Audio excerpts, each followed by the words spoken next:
Photography books often have titles like The Photographer's Eye, or The Vision of So-and-so, or Seeing Photographs, as if photographers didn't have minds, only eyes.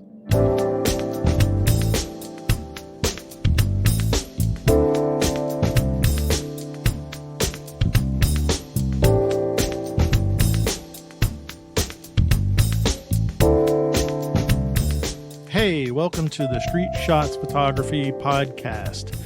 This is Antonio, and I am alone today for episode 139 for the middle of July. And just as a spoiler, this is a rerun from last year. I'll talk about the episode from last year in a second, but I want to mention that, again, life gets in the way of doing the things that I want to do. And I don't mean that in a bad way. It's just there's things that are going on. It kind of prevented me from really coming up with an idea for this episode for the middle of July. So I decided to, and with Ward's permission as well, to post an earlier show as a rerun, as a sort of summer, a summer break. But, hopefully we can get stuff going for the end of July episode. We'll see. We've got some people. We're waiting on some interviews for some people, getting permission, asking them permission to do interviews with them. Sorry. So, but we'll see what happens at the end of July. But I'm, coming up with this. Coming up with a rerun today. I had a couple of choices. I wanted to find one with me and Ward, and decided to go back to episode 121 of May of 2020, last year. So a little bit longer than a year plus. And the episode's called Book Day. And Ward and I were talking about the books that we have, or, actually, recommending some books. And, I'm looking at my shelf now. And since that day, I have certainly increased the amount of books I purchased. I bought a lot during the pandemic, and with intention of having them on my shelf. I want to read them, look through them. Photography books are great for me. I love that, and of course, I blame Ward and anybody else who's gotten me into buying more books. And in fact, I even got one that I've got 2 copies of, and it's actually one mentioned in that opening quote. That opening quote, by the way, was Dwayne Michaels. I thought it was really kind of funny. But yeah, I'm looking at my shelf, and I got a few more Walker Evans books, a couple more, I should say. Some essay books, one from David Campany called On Photographs, which I haven't read yet. And in the show notes, I want to direct you to Unusual Collective. My brother in light, David Szweduik, wrote an essay about his experience having read Susan Sontag's On Photography book. And I think we're going to be doing an episode where at least the 3 of us are going to be talking about that book, or at least the thoughts that come up having read that book. And so keep that in mind as a future episode. But I'll put in the show notes this link to David's essay on having read that book and what it brought up for him. And this idea of photography books, I always tell students, get yourself photography books. And I mentioned in an essay that I read, was it last episode or 2 episodes ago? I can't remember now.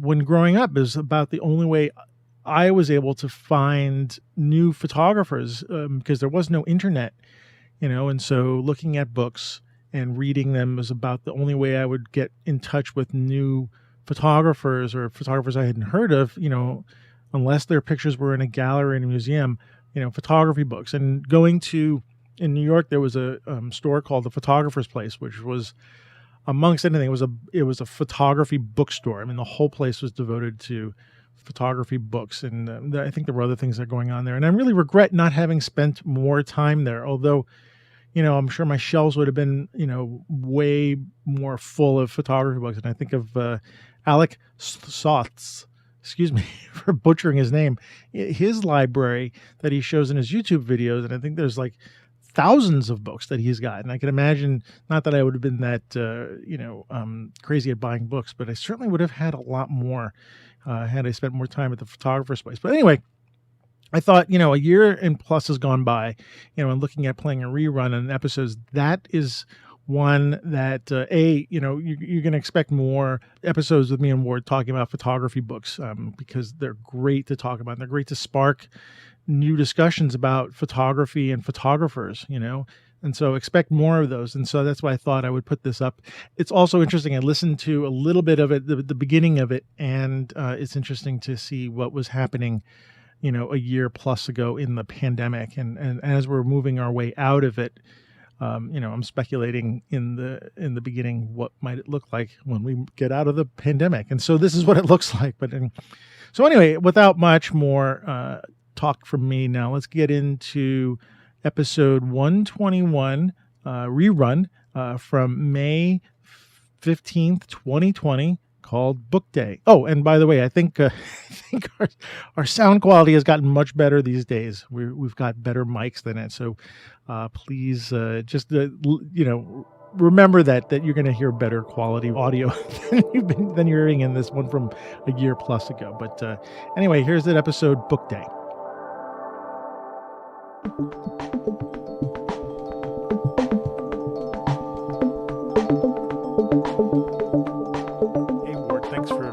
Thanks for hanging out with me tonight. Hey man, it's been a while, I gotta say. It has been a while. Unbelievable while. Yes. The world has changed, I think, since we last talked. That's for sure. Yeah, it has, and I'm not, don't want to get into the whole story about this, because everybody knows what's going on. But it's going to be really interesting to see what things are like when we get through this, like on the other side.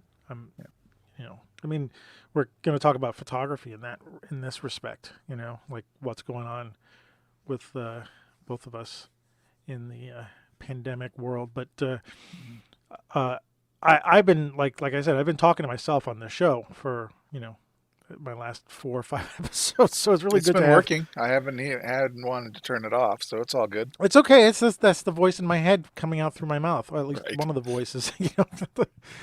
But after a certain amount of time, I can't hear myself think anymore. It's just so it's nice to have other human beings. I've been Zooming with family and stuff, and that's kind of fun. I don't know if you're doing the same thing, but no, just it's funny. My my wife talks to her mother on an almost daily basis, or sometimes a couple of times a day. Where I'm a kind of a once every 2 or 3 weeks kind of guy, but we talk for an hour and a half. It's just the nature of our relationship. So, and there's phone calls. We haven't done any Zoom or Skype or anything like that.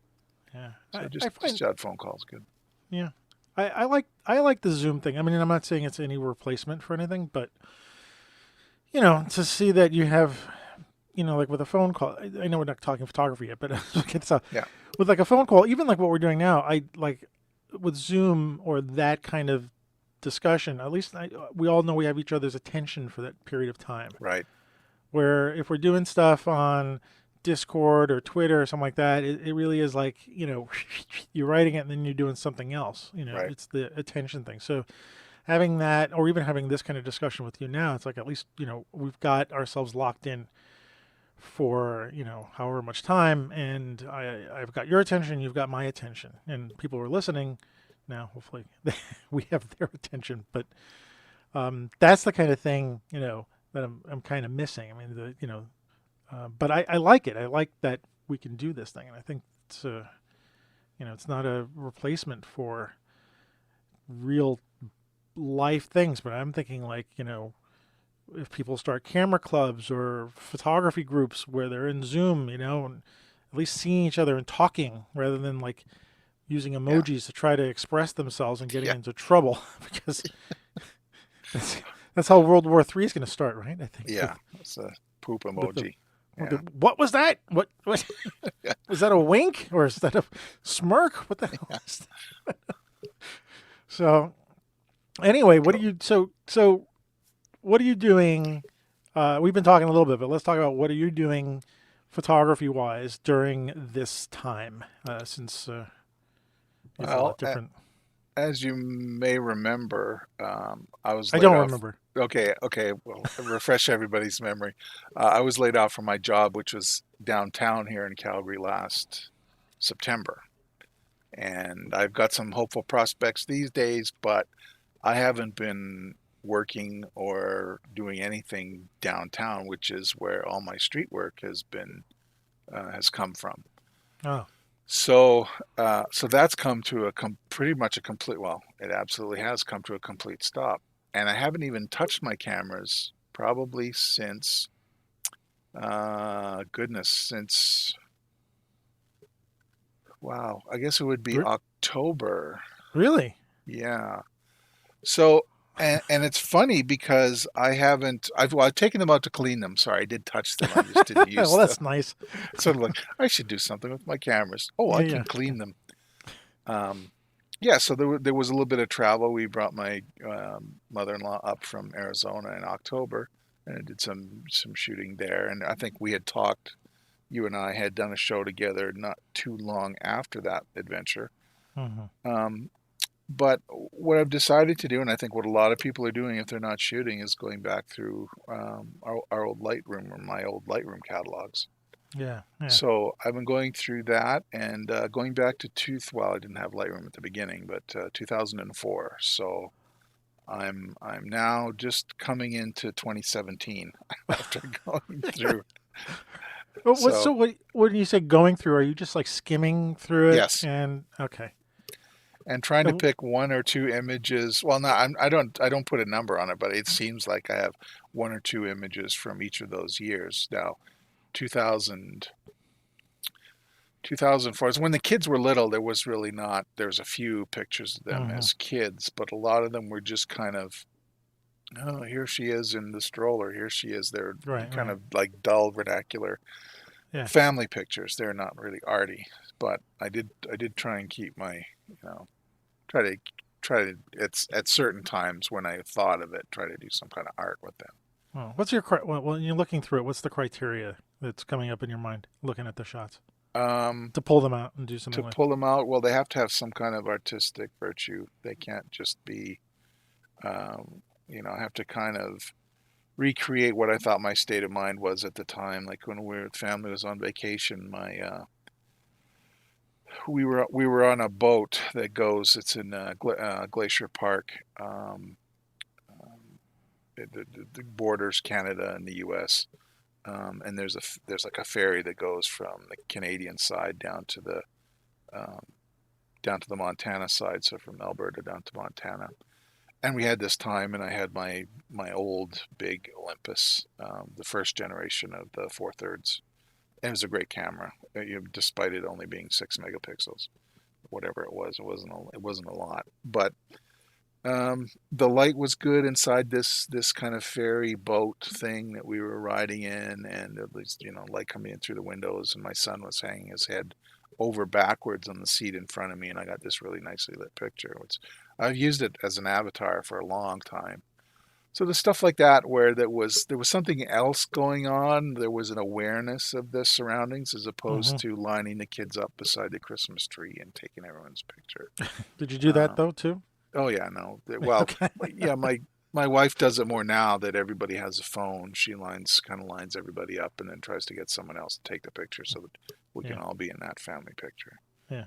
But it was just where there was something more interesting for a non-family member to look at. I guess is the way I guess I should have worded it. All So right. it So was just not. let me ask you this. Like, why didn't you pull out those pictures before? Like, why? Like, I had I What's the difference now, as you're going back and looking at your old work and saying, "Oh, well, that one's got some Well, in artistic those days, I value." made prints out of them. I didn't post them to the internet or anything. They Uh were huh. not. I didn't. There was no thought of social media then. So I did make some nice fine prints with a few of them, not too many, maybe a dozen or so. But they've all kind of been torn up or lost to history or faded or something. And it was just an opportunity for me to go and relive. That maybe that's part of it. Is there's this reliving thing of, oh yeah, I remember when the kids were this age and that age and so on. And so kind of I suppose as a father was a different way to kind of recreate the time when at the time you're just so busy wrangling kids and so on. Now you can look back at those images, Hmm. um, around the kids, and they're kind of a more interesting.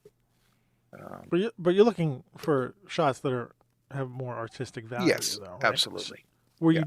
But I'm saying, are these the same shots back then that you pulled out for artistic value?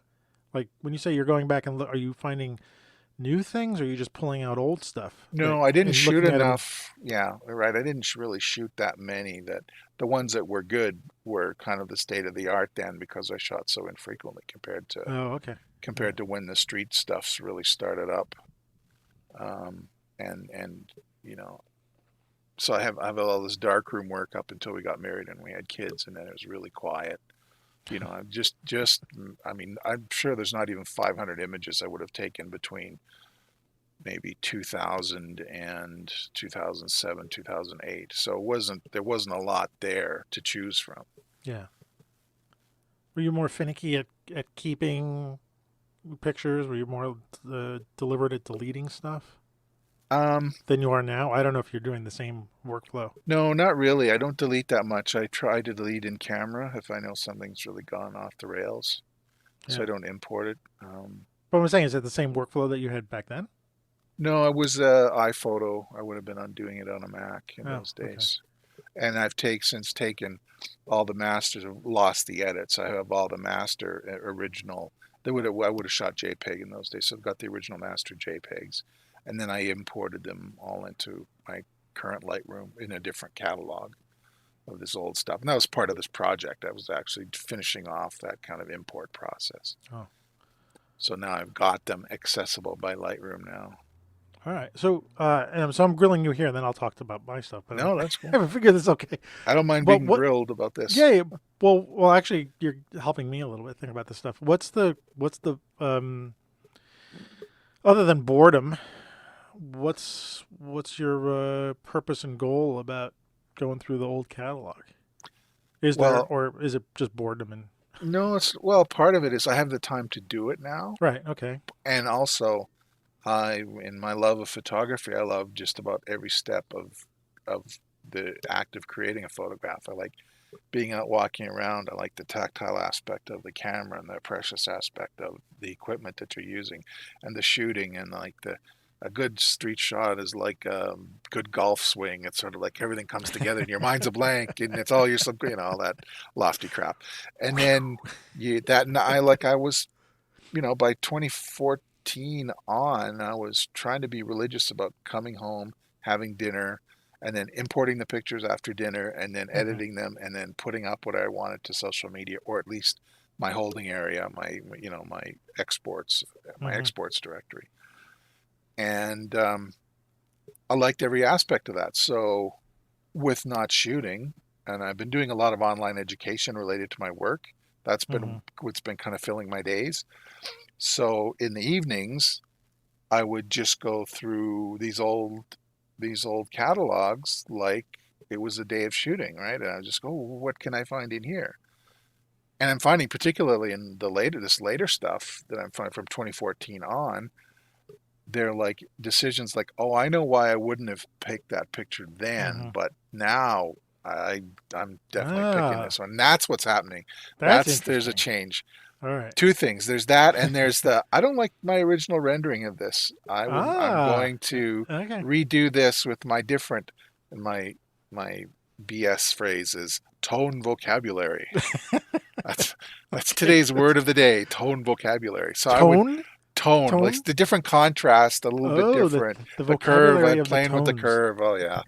So I'm making it a little bit, making particularly the black and white images, like I could completely reinterpret this, Yeah. And hold and I that have. thought. Like, if we Okay, don't take too long talking about the next subject, I want to talk about this interpretation thing. So put that on a. certainly. We have it on our notepad, so if we get to it, Okay, just remember that. But that's interesting. This, well, you're a different person. You've aged, right, in those yeah, times, and I like to think that we're a lot different than we were 10 years ago and yeah. 5 years ago, even. So yeah, it's interesting to be able to look at that stuff and And come back also to it. too, just before you go on, I was shooting with a different camera in 2014, the X20. I think you and I both have had X20s, Yeah, right? yeah. The sensor is way different than my XE3, and so thought I was dealing with the limitations in the sensor the way I did my post processing.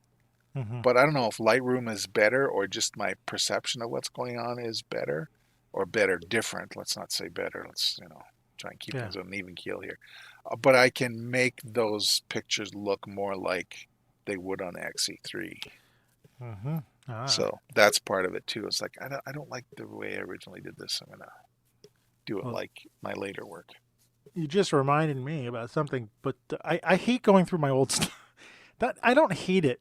It's just I'm such a like I went back as far as like you're talking about like my first digital stuff that I'm keeping in Lightroom goes back to 2004, maybe earlier. I can't remember when my first DSLR was, but when I got my Nikon D2X is when I Hmm. really started to. That was the first like professional digital camera I had, and that's I think when my Lightroom library really starts to take off. But some reason I was going back and forth. I was doing a lot of stock, and so some of the stuff I look at it, I'm like, I don't really want to look at that stuff. It's like going back through my slides. It's like, oh, I got all these slides, but the photography was shot for stock mostly. Right. Maybe for other fun stuff, but I look at them like, ugh. But I do find some gems. I mean, I quickly went through my catalogs, and I'll give you a quick backstory about that because my two computers I have, I have a MacBook Pro, which is 2013, and I got a Mac Pro from 2009. Both of them, especially the Mac Pro, which has got my libraries on it, are showing Hmm. their age. And Right. and I think the power supply on my Mac Pro is kaput, so I have to leave it on all the time. But I can't update Lightroom and stuff like that. So I recently just bought a new refurbished, looks freaking basically new. You got Uh, an I, Apple. You got an Apple refurbished machine. yeah, an Apple Yeah, they're is like great. brand new, Yeah. 27-inch iMac, and my friend Bart Buchat's on the Let's Talk Photography podcast. Yeah, I like that I guy. I asked like him, that podcast. yeah, he's great, and uh, I give him credit for I got to give him credit for getting me into podcasting or being an influence in podcasting. But Bart, I asked him because I know he's a Mac guy, and so I asked him for some advice.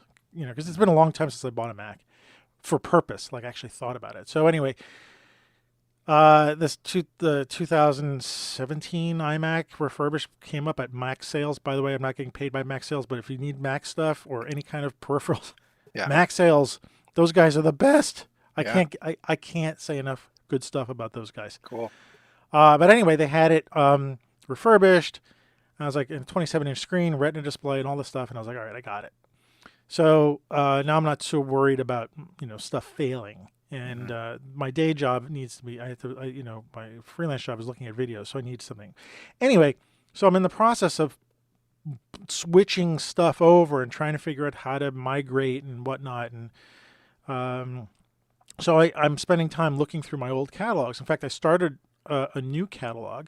Sure, Mac will be really happy. Max Sokolsky will be happy to hear I started a new catalog for 2020. Yeah, So you're into 6 digits, right? I stopped at 840,000, 850,000. Believe it, my Mac Pro and Lightroom, an older version of Lightroom Classic, it was doing okay. I'm not going to give it a lot of credit. It was a little sluggish, but for that many pictures, I was surprised that it was still going. So Reminds me of Jeff Goldblum from Jurassic Park. Just because you can do a thing doesn't mean you should. it just doesn't. Well, my whole, but this is a sidestep here for a second. But everybody's like, everybody's got a different idea about catalogs and digital asset management programs. Like, come up with a new one every year, and it's like, you know what? Part of me wanted to do that, but the other part of me wanted to have access all the time to like galleries of stuff that I shot 5-10 years ago. Yeah. So without, I don't know how to do that if you have different separate catalogs, and I got to load up this one, I got to load up that one. But but I've got from 2000, actually 2001, I've got a lot of old digital pictures. But like it's 2001, 1999 to 2019, stopped at 800 and let's say 850,000. So now my new catalog on the new machine is started 2020. But anyway. So I'm going through old stuff and I'm looking at it, and I actually got through 10 years very fast because like I don't know what I'm looking for. But I've been finding my last 2 years of stuff, because I've been shooting a lot in the past. Since I got Fuji cameras, I've been shooting a lot more. I mean, a lot more. When I look at those years, if I do the graph, it's like, it's like a mountain. All of a sudden, I go from like 10,000 or 12,000 a year to like 60 to 80,000 a year with these new cameras, or whatever, Mm-hmm. So I'm looking at the past 2 years, and I'm really digging some of the stuff that I didn't, immediately run out and put on Instagram or Flickr or something like that. So I'm like looking at, and stuff that it wasn't street photography. And like you, same thing. I got laid off from my other part-time job in September, which was a lot of me going into downtown Brooklyn, bringing my camera and, having a reason to walk out in the streets, unlike today, Yeah. but having a reason to like go to the subway and see unique people and take pictures. And I haven't done any of that. Certainly less so since I got laid off, because I'm not purposely having to go. I have to now purposely go out and do stuff. But obviously now in the COVID time, I haven't been going out that much at all doing street photography, because there's nobody out. There's nobody out to photograph, and everybody's wearing a mask. So I really don't like that kind of photography. It doesn't fit what I'm doing. I want to see faces, expressions, and stuff like that, and masks don't do anything. Anyway. Blah blah blah. What was sidetrack for a second? Laid off. Right. So street photography, boom, done. So I'm taking pictures of other things, but I'm looking at the older pictures that are not street photography. Some of the projects you might have seen me putting up, like the chairs and the fire hydrants and the debris and stuff like that, which I love to take. I've always been taking this, but I'm looking back at those things and I went back to my catalog. Thank you. I appreciate that. I look back I'd like at my to talk about them for when you have a minute, actually. Well, we'll see. Yeah. I went back, actually further back, and I noticed I was taking shots of chairs for a long time. So that's why I was actually scanning my back catalog. I was actually looking, did I take any chairs? Any chairs? And please, I hope the next version of Lightroom has got some artificial intelligence, or better artificial intelligence, so I can do like type in a chair and it would pop up. Right. Because I don't want to look through 850,000 pictures to try to find 2 chairs. But anyway, this story is getting longer. But as I switched to the new computer, and I might have said this a zillion times already, but I've been doing more mobile workflow with my photographs, mainly because I've been going out. And I go to the coffee shop, and I got the thing in it. And now, like, I haven't been going out. I got this new machine. The screen is to die for, right? Yeah. And the screen, part of the thing I like about processing on my phone is that the screen is really sharp, and the pictures just look fantastic. When I look at my old screens, my old Dell monitors on my old Mac Pro, or even on my MacBook Pro, I've attached to a Dell computer, a 2K Dell computer, and they actually don't look too bad on that. But compared to looking at on a Retina screen, the photographs look just beautiful. So this iMac has got a Retina screen. I'm like, they look fantastic. Mm. So I'm like now drawn back to my screen on my desktop and computer. I'm not going out. I got to sit here in front of my computer. And then I just upgraded relatively recently to Capture One version 20. And I was like, well, now's a good time to start playing with that more. Mm-hmm. And I started playing with that. And I'm like, whoa. I love Lightroom. I use it. There are problems with it, and there are things I don't like, especially with the way it renders Fuji files. It's not great. But when Capture One comes in, and I look at those files that are produced by that, I'm like, they're fantastic. And so now, the other night, I posted the pictures up in our on Facebook, but in our photographer group, the shots of clouds. Right. I did. I reprocessed those using Capture One, and mainly as a way for me to get practicing in it. And I was like, this is crazy. So I'm now glued back to my screen, right? Back to the computer, because there's no point of doing processing on my phone because I'm in my house, so I can do it on my computer. Right. And again, for my criteria is to just, I don't know, am I seeing things differently? My back catalog I'm going through are more recent, so I feel like I'm not much of a different person from the past 2 years. Right. So I'm not looking at them that much differently. Like I said, if I go back into the further past, I'm like, I don't want to look at that stuff. It just, the further back I go, the less likely I want to see it. Yeah. I would like to go back through my negatives. Right. I would do. Yeah. Yeah. I've been watching YouTube videos about, I mean, I don't know why. I know how to scan my negatives with a light box and a camera, but it's fun to watch other people figure things out. Yeah. And, thinking like, oh, I should buy a light panel. Actually, I should get a light panel because I need something with better lighting, and then just set up some kind of thing to scan my negatives with my camera. Mhm. But again, it's another thing to do. It's like on top of all the other stuff we have to do. But so anyway, I'm doing that. So this long story, but I think getting this new computer is now bringing me back to the computer. I didn't think I would ever do this again, but this is the predicament we're in. We're stuck at home. I'm stuck at home. I got this beautiful screen in front of me. I've got 800 or actually more now, but like 900,000 shots sitting in front of me. There's got to be some other stuff in there that I just missed. But it got me thinking that we're like, and I've probably said this before, like we're always constantly trying to make new pictures, Yeah. new. Go out, shoot, new.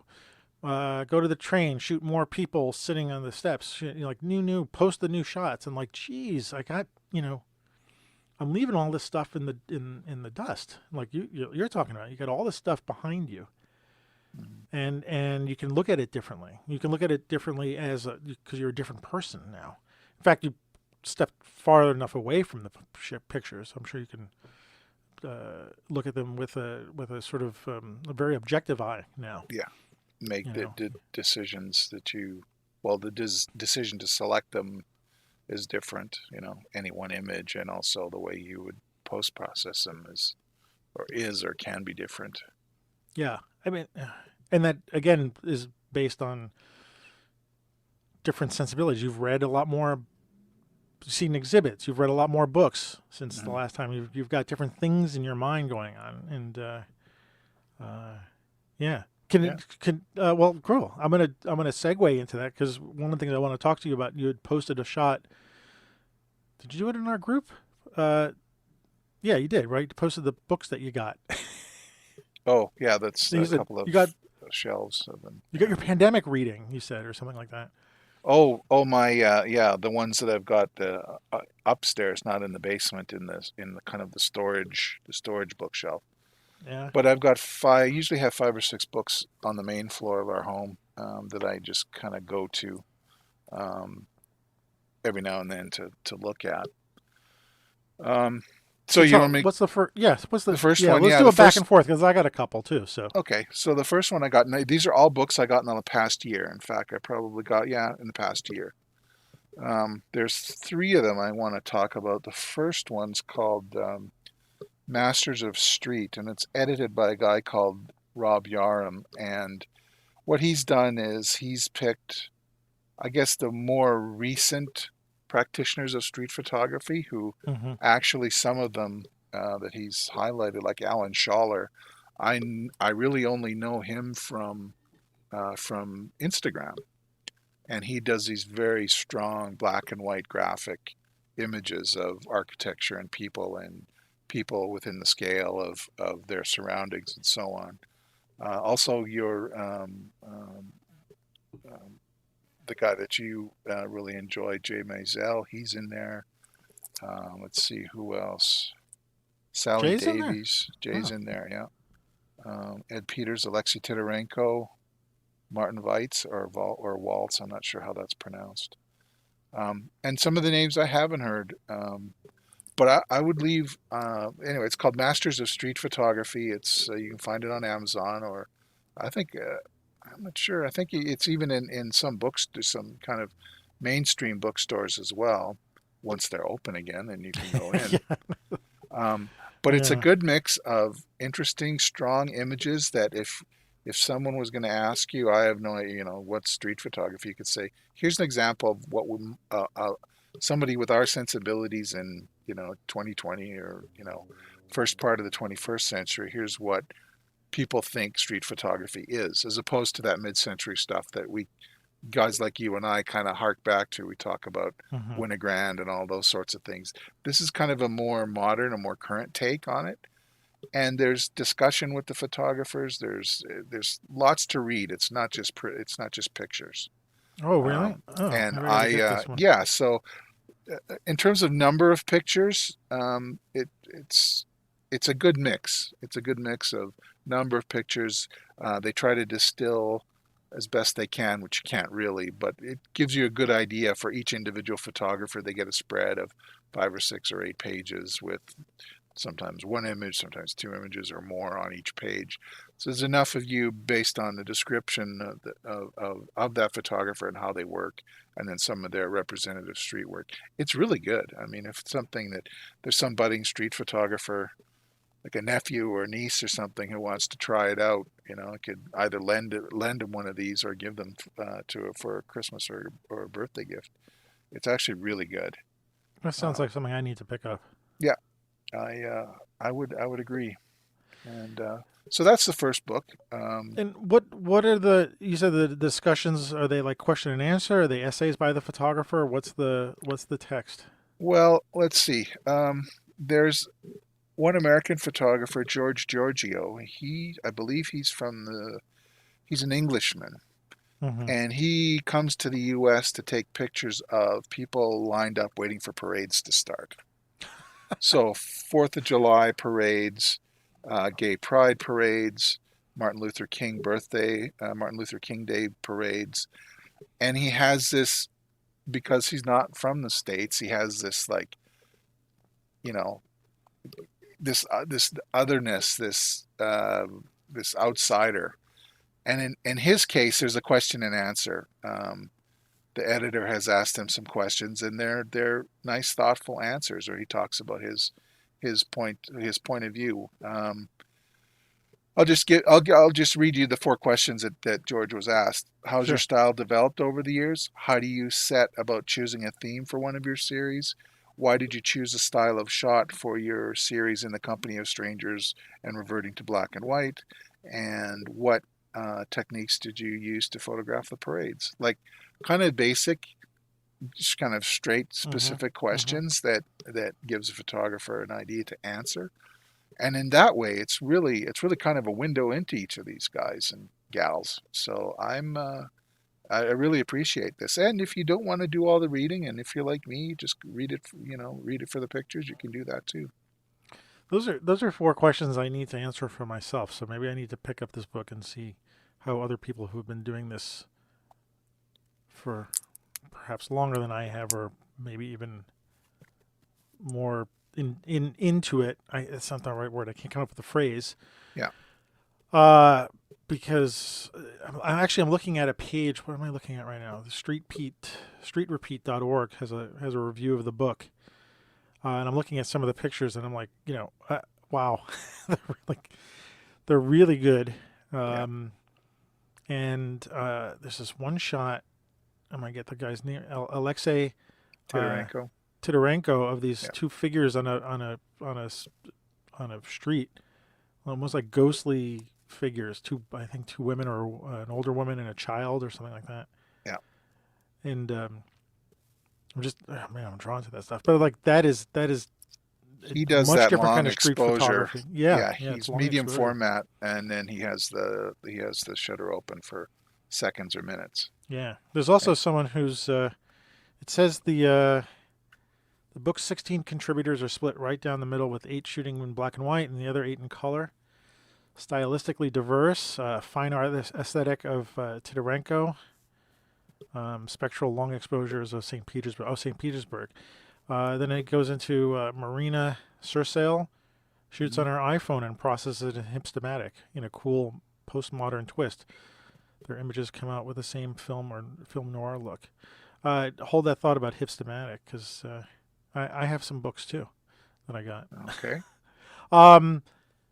Well, so we know at the beginning of this the pandemic lockdown, a friend of mine, Robert Herman, took his own life. And he, if you listen to the show, you heard my story about it, or saw my YouTube channel about it.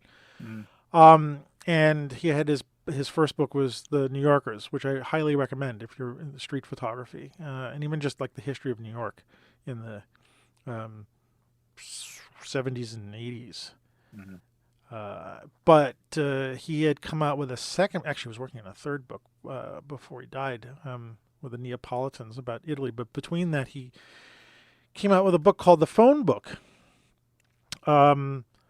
which is his iPhone photography, and I realized I didn't own this book. I have his New Yorker book, but I realized I didn't have this one, and I was like, I'm not gonna be able to go out to the store, so I hunted down on Amazon, and it wasn't too badly priced. It took a while for me to get it. I think it came in from Europe. Okay. Yeah, but it's a teeny book. It's like 8 by 8 inches, so it's done in square format, and it's a lot thicker than I thought it would be. It was a lot more pictures in this book than I expected it. I don't know why I never saw this book, and I always intended to get it, and sorry I didn't get him to sign it. But we were in a photographer group together way back when I first met him, and we were in the group for a few, like 4 or 5 years, 6 years. And the iPhone came out in 2007, and when that iPhone came out, and then the second version or the third version came out, I decided to sell my iPhone, my first one. I should have kept it, but maybe I'm glad I did it because I sold it to Robert. And I just sold it because I needed the money to buy a new one. Right. And if we remember, those first cameras in the first iPhones were nothing to write home about at all. But they were cameras in a phone, and there was all this stuff in the phone with you to do processing and stuff like that. And I think early on when Hipstamatic and all these apps started to come out, I think Robert really hooked into the iPhone photography. And I just want to read something from the opening forward in the book. Oh, I don't have my glasses on, hopefully, so I won't screw this up. Who wrote the opening? Hang on here. Marianne Lynch. I'm not sure who she is in relationship to. I just haven't read the book yet. But in the forward, she says, the phone book, Robert Herman's engaging second monograph, features more than 120 iPhone photographs Herman made throughout the world from 2010 to 2015.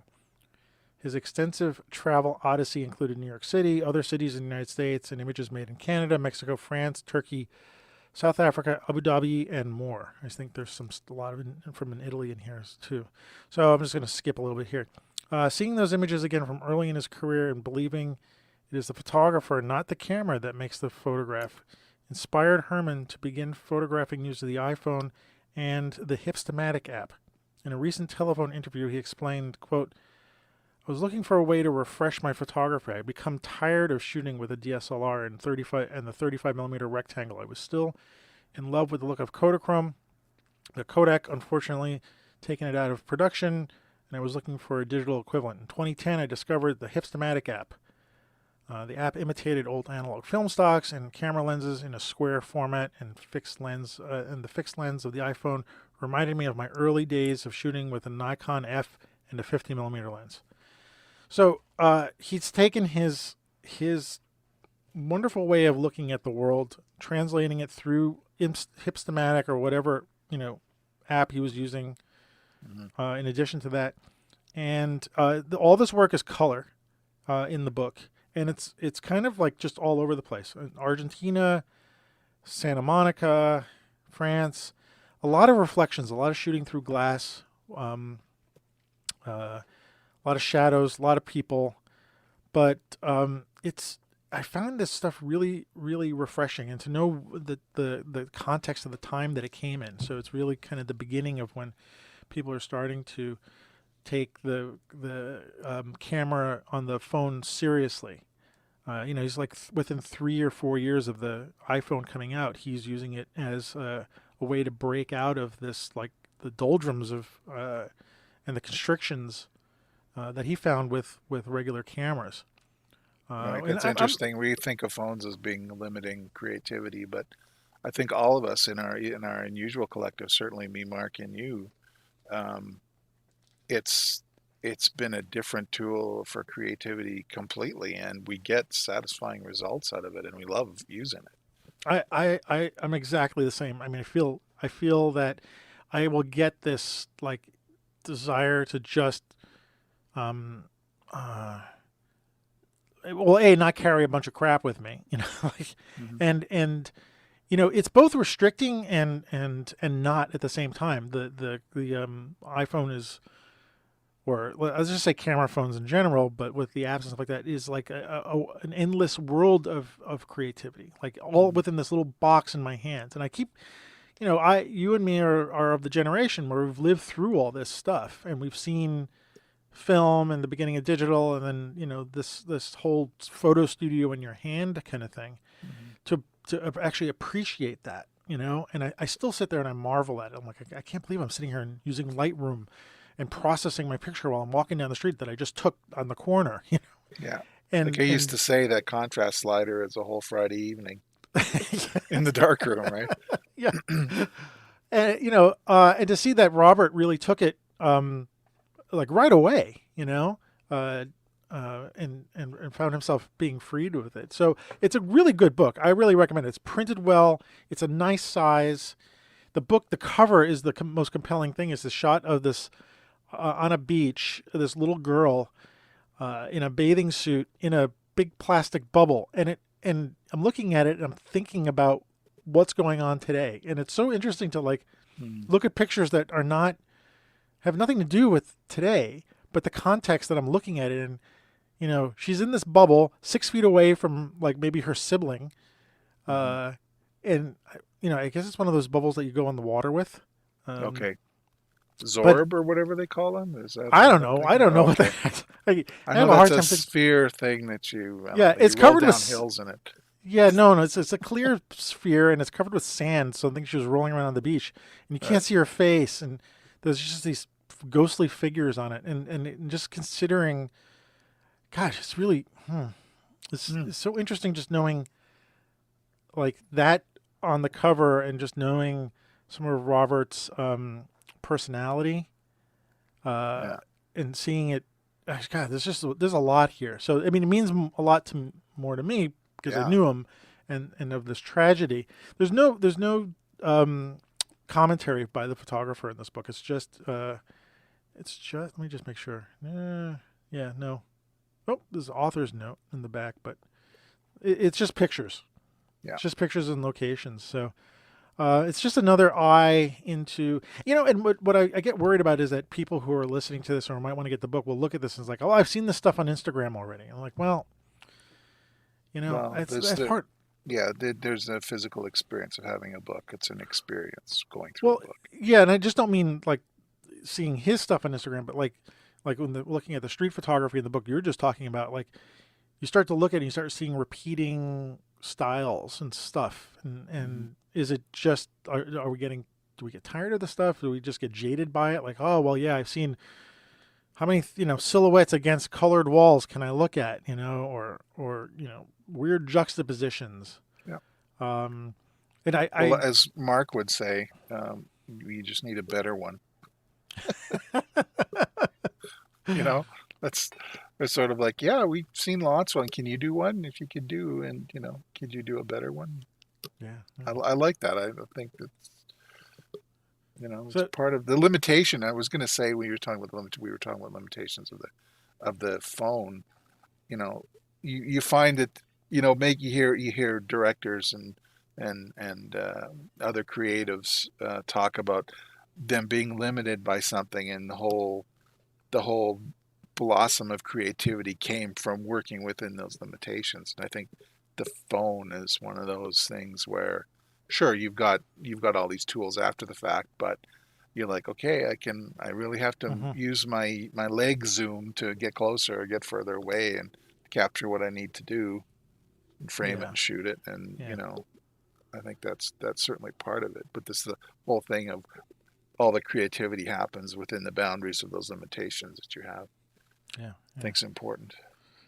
So what's the next book you got? The next book is a kind of it's a little on the dark side. It's called Mexico Between Life and Death. It's by an American photographer, Harvey Stein, and it's all black and white. And black and white pictures of Mexico have interest for me because of my trip there early last year. What I find interesting, there are several things that I find interesting about it. The pictures are reproduced with a very deep kind of inky blacks, almost like it was done in charcoal. as I said, it's kind of dark. There isn't a lot of smiling. There's, kids out on the street with toy guns. There's pictures of people bracing or covering their ears when fireworks are going off, which I imagine is done in celebration, but there's no real context of that in the Mm-hmm. picture. Mm-hmm. People who have fallen in the street. I'm making this sound much worse than it is. Uh, I'm Kids looking walking through. around with masks and in the day of the Yeah. death. I mean, I'm looking at some of the pictures in a review here, so I can. Yeah, so I hear what you're talking about, but it is dark, it's but not as dark yeah, as it's you would not. think. And there's I presume a florist, and she's got an arrangement of flowers, and she's smiling into the camera. But it's very much uh,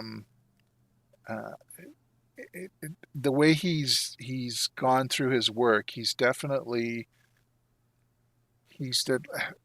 I guess the way I would put it, he's kind of squeezing the dark juice out of the place. I guess is the expression that I would use.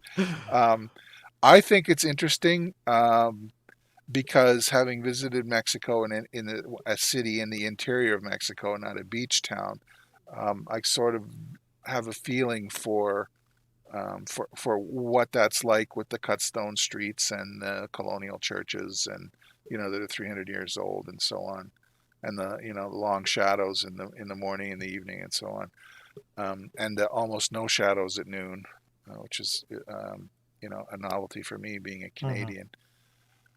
I like it because it's different from the Mexico pictures I'm trying to shoot. I'm trying to shoot through kind of an idealistic filter. Mm-hmm. Like I'm trying to make it a kind of a happy travel document, sort of. That's kind of an oversimplification, but the stuff that I'm doing, what Harvey's doing, and he's been visiting Mexico for a long time, so he's got his own kind of visual vocabulary for what he sees, and I just like how it is way different than my work, and it's Mm-hmm. making me think about locales and things that I've seen that I hadn't shot, or maybe exploring a darker aspect to. It was certainly there when I was there. I just chose not to shoot it. Do you think? Can I ask you? You think the darkness comes from the way the pictures are presented too? Yeah, well, that adds to it. But you Yeah. look at the subject matter, right? The people are not smiling. There's definitely a kind of a labor to the way people are presented. Uh, People tend to look, in the tired heat of the day and so on. And there's some pictures that are sort of cynical of, politicians. And I guess there's one kind of a cardboard cutout of, I guess, a developer or a hotel manager with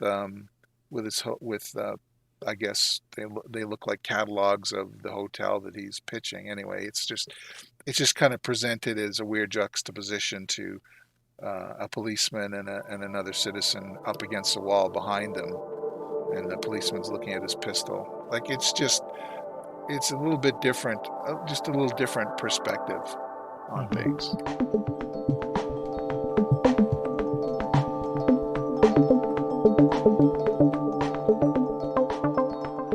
I'm looking at some of the shots and just a few. There's this one of this guy with a hat and a machete, uh, standing looking at the camera. Yeah. And he's like, you just see his eyes underneath the rim of the hat, and his face is a little. I can't describe it.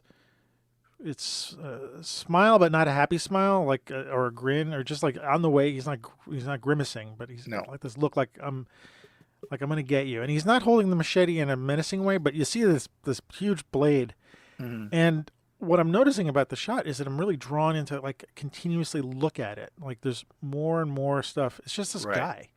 Yeah. But like his shoes or what are passing his shoes, you look at it and like they're homemade, and then you're drawn to the ground that he's standing on and these sort of twigs and dead flowers and this rocky stuff. And it's just I noticed that in this picture and a few other shots that it's not enough to just look at it for a second. No. No. You're there's more. The more you stay with it, the more there is. And I mean, there's the photography is simple.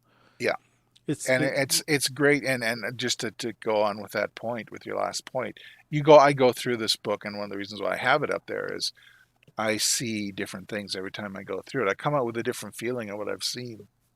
Yeah. Initially, it was resistance from like, why are you making this so dark? It's not that dark. Well, it is that dark a place in places, Yeah, right? yeah, yeah. So why not document that? Where I have just had this, the blinders on, trying to do this happy perception It'll be of interesting to see Harvey's first trip to Mexico shots. Mhm. I mean, I don't know if he started off this dark when he first started shooting That's a good point. or whatever he was doing. So, I mean, once this stuff is over, I'm guessing you're planning to go back when you're Oh able. yeah, and I've as soon as I can, I would like to go back. So I'm really It's curious what influenced his changes over time. Like, if he was going for however many years, what has he seen in the interim that changed his outlook in coming back to Mexico and recording it in the way he did? Yeah, I'll just read you a paragraph from his foreword here. He said, "The images show fragments of what Mexico is, a country of incredible contrasts and contradictions. Mexico is about about piercing light and deep shadow, of stillness and quick explosiveness, of massive tradition and creeping progress, of the great religious belief, but with corruption as a way of life. It is a land pulsating with life, a country so close to the United States, yet so far away, a country with more than 50% of its population under 20 years old, but where age is revered." So, that kind of puts it into perspective. It's also interesting as the little blurb at the beginning before the title page, he quotes Susan Sontag. Just one sentence here. I've lost it. One moment. He says, he's quoting Susan Sontag. She said, "Strictly speaking, there is never any understanding in a photograph, but only an invitation to fantasy and speculation." Mm. So there's this kind of, all right then, you get, and it was it's definitely part of Sontag's perspective on photography. Yeah, yeah. But I thought that was interesting too. So an interesting book, maybe not for everybody, but I'm certainly glad I have it in my collection because it is a kind of I don't know, maybe singular is too strong a word, but a definite perspective on a place. It's all about the place and the people. And in that way, it certainly has my attention and it has my interest. Says he's made he said 14 trips between 1993 and 2010. I don't know if he went more than that after 2010, but that's a lot of trips. See, every time I talk to you now, I got to buy more books. Gee. Sorry, man. It's okay. I'm not spending my money on other things. I live to serve. But a book like this where I can spend time looking at the pictures in depth and finding new things in each picture, they're really compelling. I mean, and I also like the way it sounds like it was printed. I like books with those deep blacks. Yeah. Yeah, you get in spades with this one, and I like dark black spade. Yeah. Oh man. Sorry. But it's definitely a book worth having. I like it a lot. It grew on me. I didn't like it at first because of, like I said, my recent experience visiting there. But I sort of I get what you're saying. If I was sitting across from him, I go, I get what you're saying, but can't we go over here? But no, I like it a lot. Was it expensive? No, can't be. I don't remember. It's in the $40 US range. Oh, that's not bad. Somewhere I could in spend there. $40 on a book. I'm trying to get rid of books on my shelf, and of course, my wife is going to be like, "But you're putting more books on." Oh, it's on sale at Amazon right now, $33.53 for the hardcover, which is what I have. Okay, all right. Well, speaking of dark, Okay. the book I've got is not a new book. I knew I wanted to talk about books today. I wanted to pull something off the shelf that I guess make people aware of, but I was like, God, I haven't looked at this in a long time.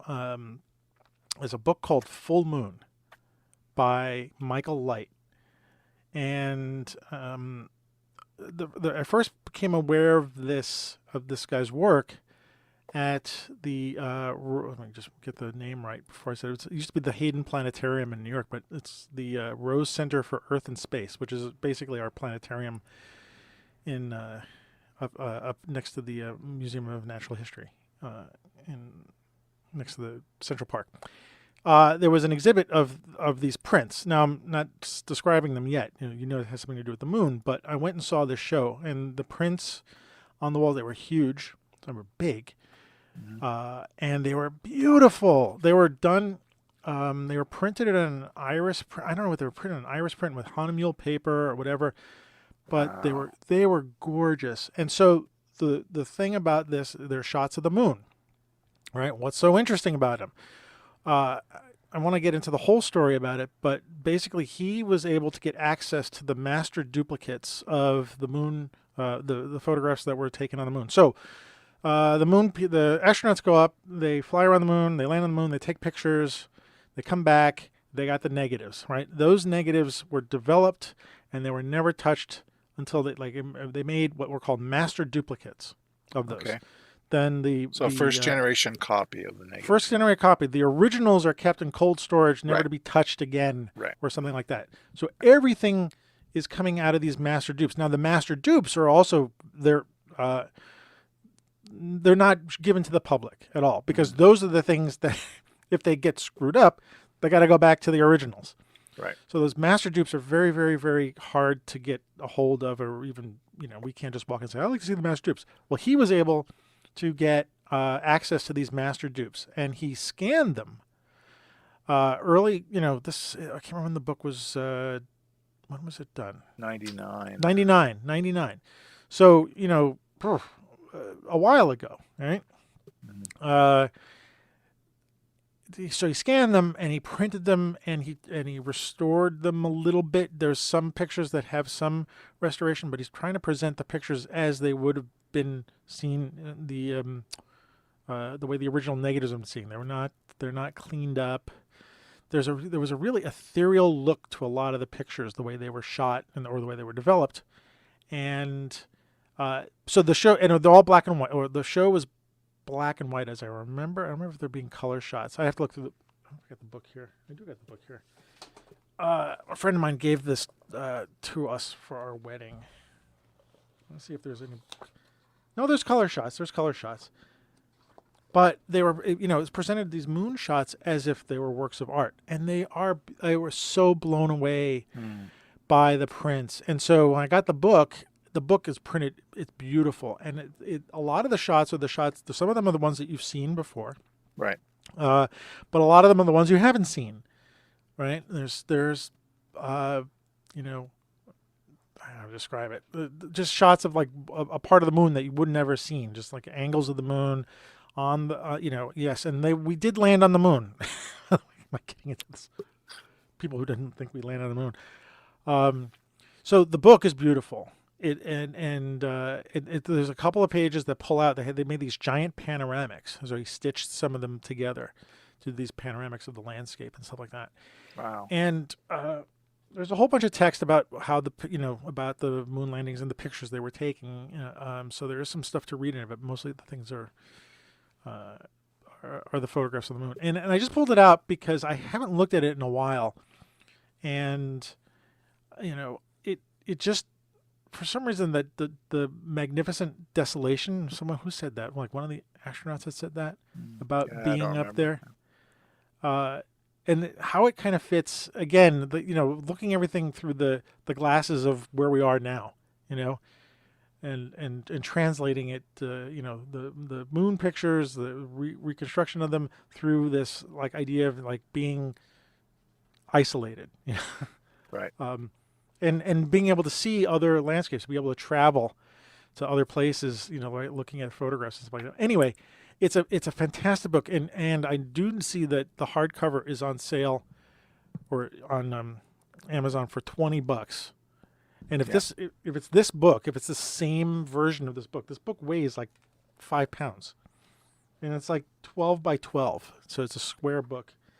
And again, the pictures are presented mostly without text, so it's just like the shadow of an astronaut, the um, sun flare, the lunar module, like this little teeny tiny lunar module, and this giant gray landscape as it's landing. What else in here? Cool. It Uh, says in the blurb here, graced by 5 45-inch wide gatefolds yes, to they're display they're the in lunar there. Yeah. landscape. Wow. In some of the pictures, like he did say that he retouched like 4 of them, where he removed a couple of distracting things, and one of them he removed the little, each of the pictures have Crosshairs? the crosshairs. Yeah. But I'm looking at a picture. It's a blurry shot, a close up of one of the astronauts had left portraits of their family in a plastic bag on the surface of the moon, and the picture I'm looking at is a close up of this photograph, and it's blurry because it's not quite sharp. Right. So the faces are blurry and it looks ghosty. Um, but if you love shots of the moon, like it's just again, it fires up your imagination, fires up my imagination, I should say, and really makes those pictures. It crosses that line between factual documents and art. And art, yeah. And Oh, I that's don't cool. even know where to draw the line when you look at this work. Like, is it art and is it? I mean, it's both in a sense, So, Yeah. I It's highly most of recommend it. like transmitting awe, right? It's a thing that, it's Yeah, very cool. and it also just reminded me of that picture. I had talked about it. I think I talked about it on Bart's episode. Bart had me and another guest talk about pictures that were very influential or something like that. And there's the shot of that Buzz Aldrin took of Neil Armstrong just Oh, as yeah, he had yeah, yeah. come in to the LEM after the first moonwalk, and he had taken his helmet off, and you could see that Neil Armstrong's eyes are watering. Yeah. And you and he's smiling too. So you could think, well, his eyes are tired or something like that. But I like to interpret that shot as the fact that he just came in from this alien world, and all he could do was just smile and cry at the same time. No, And that's very cool. yeah, and I get that a little bit of that sense when I look at this book. I get that it's the closest I'll ever get to the moon. I think. But that I get that kind of feeling, and I certainly had that feeling when I saw the prints, when I saw this in an exhibit. So, highly recommend it. So anyway, Very cool. those are my. What's your next book? My next book, I think it's my last book.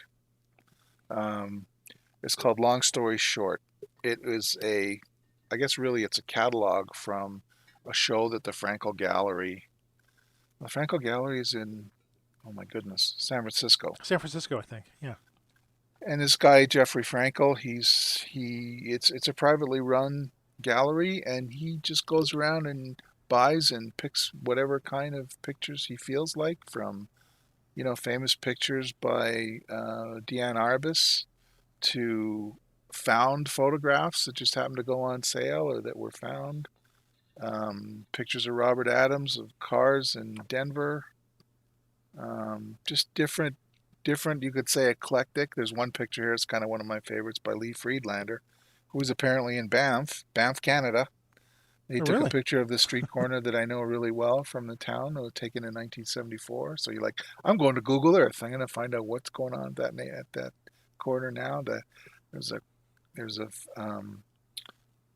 little film lab there, a little Kodak film lab there that I don't think is there anymore.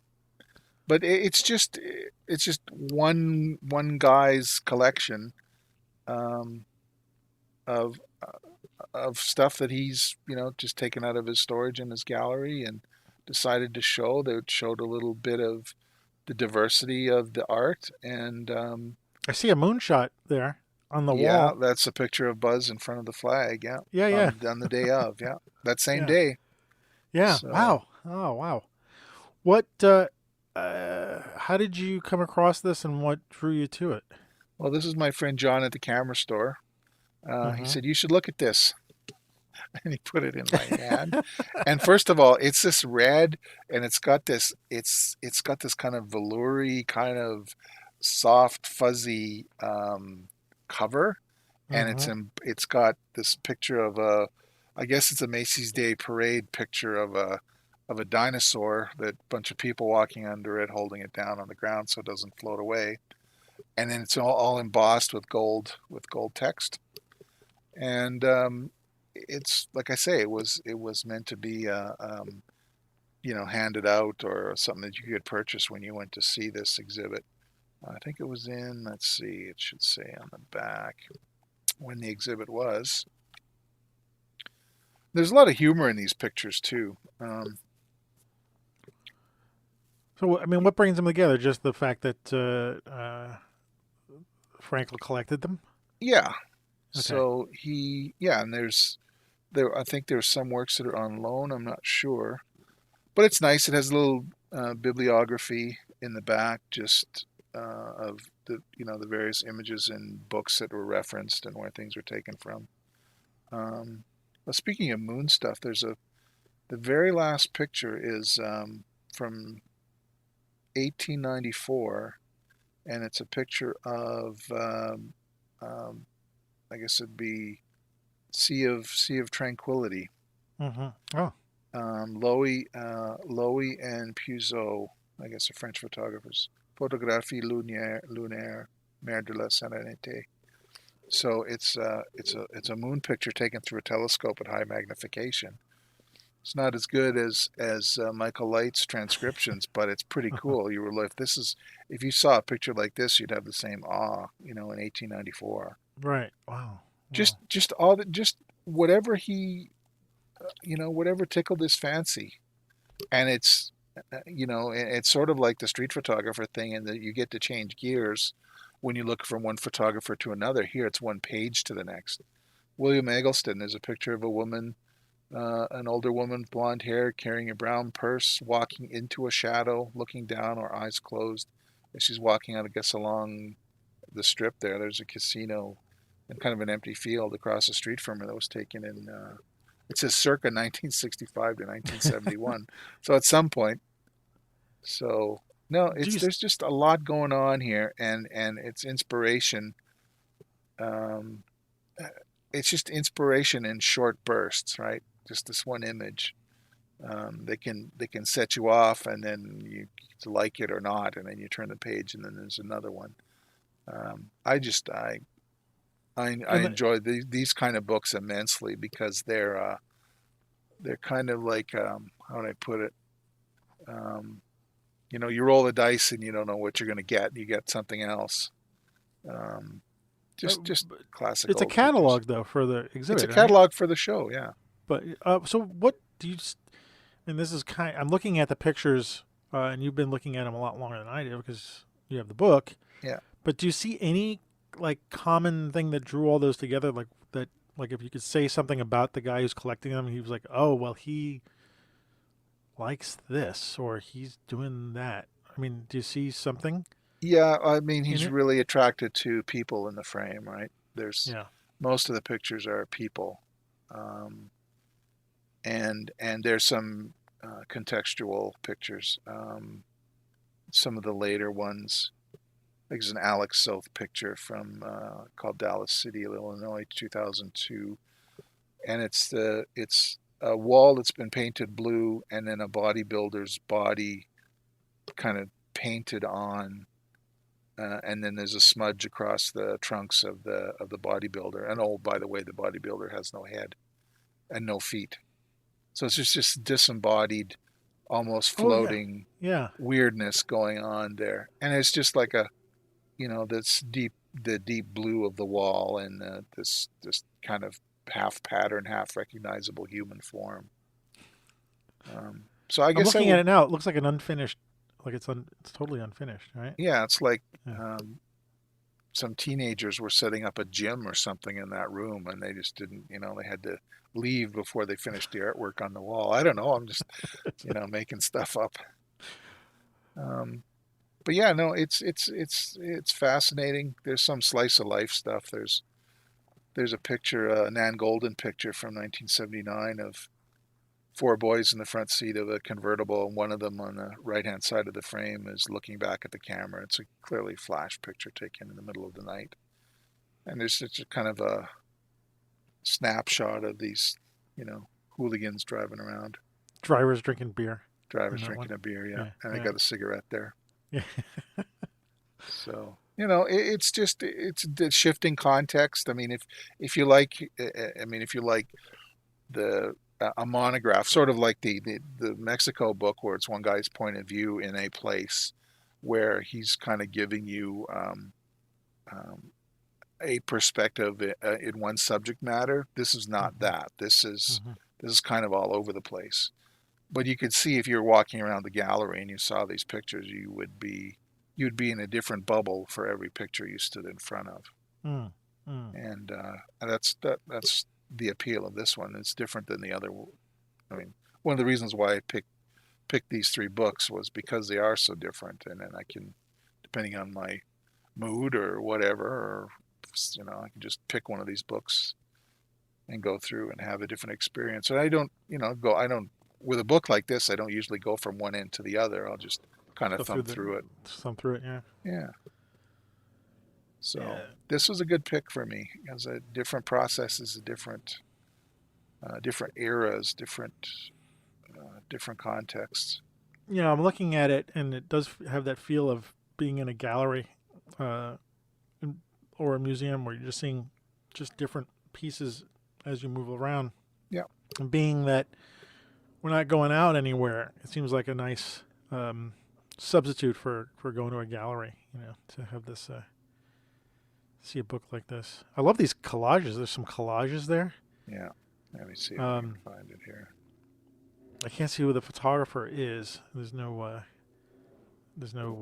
way for me to read it, but one's a black and white portrait of a man. Looks very, I'm sure Mac would love it. Looks very Picasso-esque in a way. Right. But it's very distinct. It's really cool. The more I look at it, again, it's another one of those images that you can just keep looking at and seeing. I don't know this book well enough to go straight to it. I'm usually... Yeah. You say it's a collage of... Yeah, I'm looking at the gallery wall, and there's two collages. One's a color one, and the other one's a black and white square. It's a portrait. Okay. And it's just it's interesting to see this, obviously analog, pre-Photoshop, or even just not Photoshop, just someone taking pictures and piecing them all together to create a cohesive whole. Certainly gives me some ideas. I've never done that. I've never done a collage of picture photos. No, that's cool. No, and I'm not talking about Photoshop either. Like just something where you're just taking a print, or even like other people's pictures, just for fun. I mean, I know or taking the back of a spoon to a Polaroid or something and messing up the emulsion. That was a thing for a while. Maybe it still is. I haven't done that with the new one yet. I should try that. There's a hot spoon to the. No. Just while it's just before it hardens, after after the image forms, just squiggle around on the print, and it's smushes down the emulsion and leaves marks and. Oh, I wonder if it would do it with the new one, because the new one takes so long to process. I wonder if it would work the same. Well, this is the SX70 we were talking about, so. Right, but the new film stocks, the new Polaroid film stocks, they don't process the same as the old ones. They actually take like 10 or 15 minutes. Oh, okay. Yeah, certain film stocks. But anyway, I'd be holding a spoon for a very long time if it did the same thing. Mm-hmm. Cool. Well, that's. You're happy with this? These books that you got? Obviously. Absolutely. Yeah. And one of the reasons why I keep them up there is when maybe not so much where I think like I've got this memorized or whatever. It's just if it's sort of kind of lost its interest for me, then I'll put it down, and within a few months or a year or years, I'll go put it on. What was that book about? And pick it up and look at it again.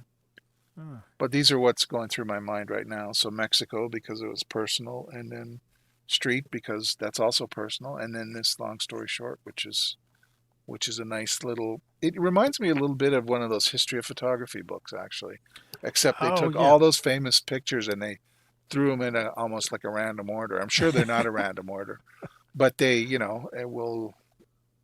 Here's, as you're walking through the gallery, you're going to see this, then you're going to see this, and you're going to see this. And, it might be the kind of book I would suggest for students to get. Like I do an intro to digital photography, which is kind of like an intro to photography class. I wouldn't call it. I'm actually trying to get them to stop calling it digital at this point. It doesn't really matter. Yeah. And I tend to try to make a selection of books for the students to look at, because they're just getting into photography, and I always try to look, you got to look at pictures. Mm-hmm.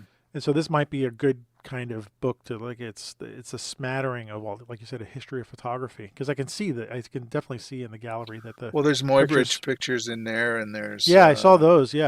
that's the time sequence, physical bodies at motion, horses and people running and doing gymnastics and so on, that he captured on kind of a zoetrope type of arrangement where you see the time sequence. It's interesting work. Well, so it'll go on my list. Oh, it's $42. Wait for the sale.